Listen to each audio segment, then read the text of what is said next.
조선시대에 부산에 있는 범어사시죠. 해운대 쪽에 있는 범어사라는 절에 대우 스님이라는 주지 스님이 계셨는데 하루는 일주민 앞을 지나갔는데 어린아이가 쓰러져 있었어요. 남루한 차림의 그 아이는 아마도 며칠은 굶어 보였던 것입니다. 그게 너무 불쌍해 보이잖아요.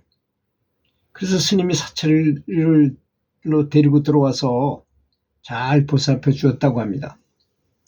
그리고 얼마 후 아이가 정신을 차렸을 때 그를 출가시켜서 행자승으로 삼고 절에 허드렛 일을 시키고 불교 수행을 배우도록 했어요.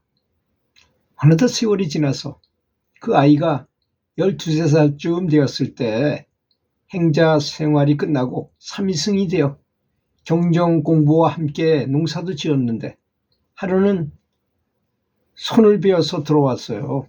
그것을 본 주지 스님께서는 너 왜 울고 들어오느냐? 손가락을 베어서 아파서 우는 게구나.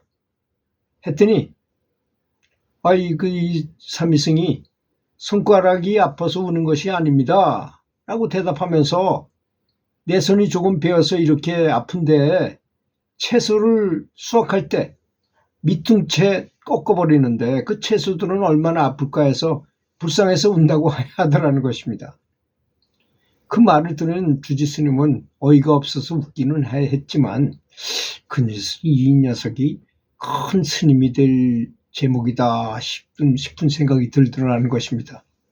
그날부터 그럼 너 들어가서 내일부터 강원에 들어가서 공부를 해라. 그래서 공부를 시켰더니 날로 학식이 늘고 교리에 밝아졌어요. 그러던 어느 날 주지 스님에게 찾아와서는 스님께서는 왜 수행은 하지 않으시고 절 살림에만 신경을 쓰시는 것입니까? 하는 것이었습니다. 스님께서는 할 말을 잃어서 나는 나중에 공부해도 되니 너나 열심히 하라고 하면서 웃었어요. 그 일이 있은 후 몇 년이 지나서 그 아이는 불교 교리와 연불 등을 어느 정도 공부해서 이제는 수행을 떠나고 싶다고 스님을 찾아와서 여쭈었어요. 스님, 제가 이제 경정 공부와 연불은 어느 정도 했으니 금강산에 들어가서 수행하고 싶습니다. 보내주십시오 했어요. 그 말을 들은 스님은 내가 절에서 먹은 밥값은 하고 가야지. 아직은 절 살림도 많고 하니 절 살림이나 돌보고 연불이나 해주고 더 머물라. 그렇게 얘기하시더라는 것입니다. 그래서 주지 스님 말씀대로 몇 달을 그냥 보내다가 수행이 너무 하고 싶어서 안 되겠다 싶어서 절에서 야반 도주를 해서 금강산으로 갔어요. 세월이 흘러서 금강산으로 간 그 아이였던 스님이 드디어 본인이 그렇게 도 닦고자 하는 마음이 이렇게 강력하니까 도를 통했어요.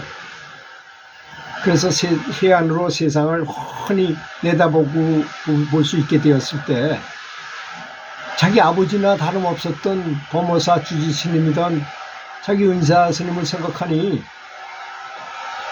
그래서 선정에 들어서 범어사와 스님을 보니 스님이 보이시는 거야. 근데 해안으로 보니 주지 스님은 앞으로 살 날이 얼마 남지 않아서 3년 뒤에 세상을 하직하고 저승길로 가는 것이 함께 보였던 것입니다. 그래도 자기를 키워주고 배우게 해주신 분인데 아버지와 같은 분인데 저렇게 놔둘 수 없다고 생각하고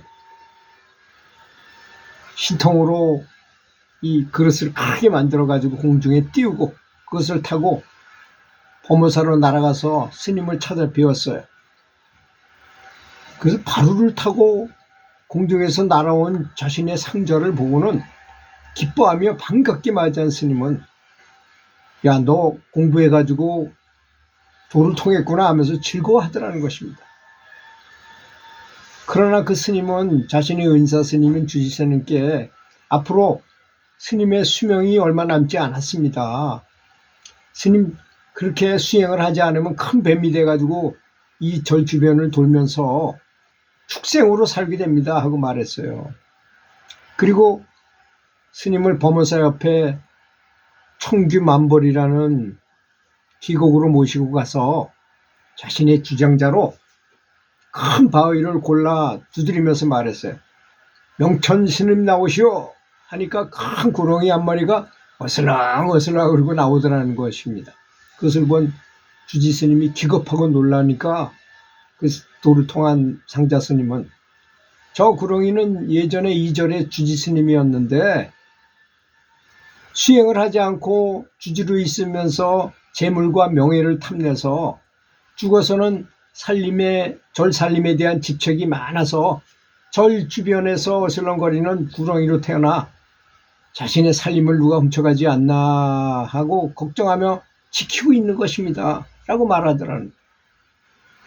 이 말을 듣고 주지 스님은 놀랐으나 다시 상자 스님이 다른 바위를 두드리면서 이리 스님 나오시오 하니까 그 바위에서 큰 구렁이가 한 마리 나오는 거 아닙니까? 그 연후에 누구누구 스님 나오시오 하니 바위마다 큰 구렁이들이 나오는 것이었다는 것입니다. 그리고 아주 큰 바위를 두드리면 스님 나오시오 하니 그 바위에서는 구렁이가 나오지 않았어요. 그래서 주지 스님이 상자 스님에게 물었어요. 이 바위에서는 왜 뱀이 나오지 않는 것이냐 하고 물으니 상자 스님은 이 바위의 주인이 바로 주지 스님 이 것입니다. 앞으로 3년 뒤에 입적하시면 큰 구렁이에 대해서 이 바위에서 살게 될 것이라고 하니 주지 스님은 손짓 놀라서 뒤로 물러났죠. 그러면 앞으로 내가 어떻게 하면 되겠느냐 하고 물으셨어요. 그래서 상자 스님이 저와 함께 금강산으로 가서 돌을 닦으시죠 했어요. 그 말을 들은 주지 스님 공부를 해 돌을 통해서 다음 생에 뱀으로 태어나지 말아야지 하고 마음을 다지고 같이 가겠다고 했어요.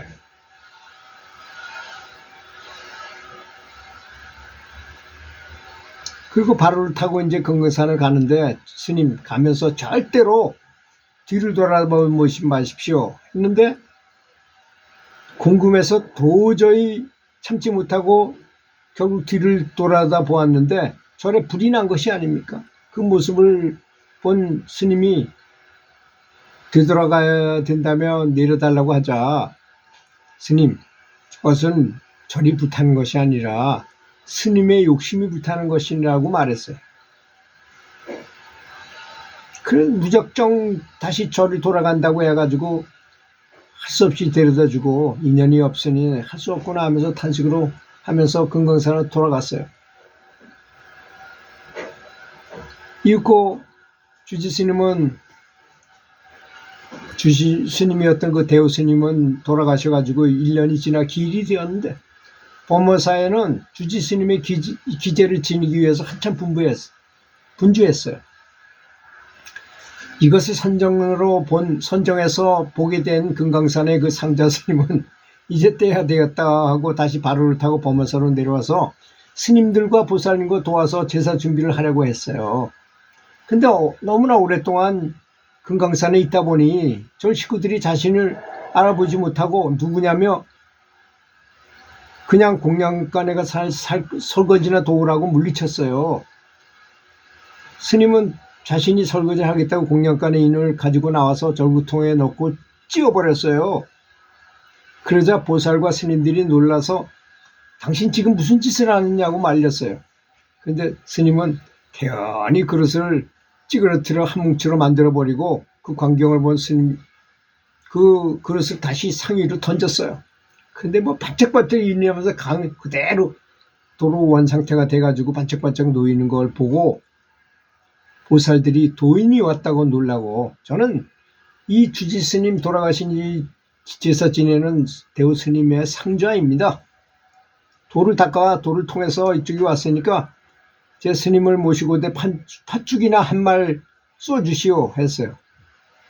그래서 그 스님의 바위에 가가지고 스님 나오시오 해가지고 데리고 왔어요. 큰 구렁이를. 얼마나 배고팠겠습니까 하고 공양간 앞에 팥죽 쏘아놓은 가마 앞으로 가서 많이 드십시오. 이제 배 부르셨으니 그 쇠솥에 머리를 박고 죽으시오. 그래서 뱀은 머리를 박고 죽었어요. 뱀의 영혼이 떠올라 날아가는 것이 보이자 스님은 발로를 타고서 그 영혼을 쫓아가서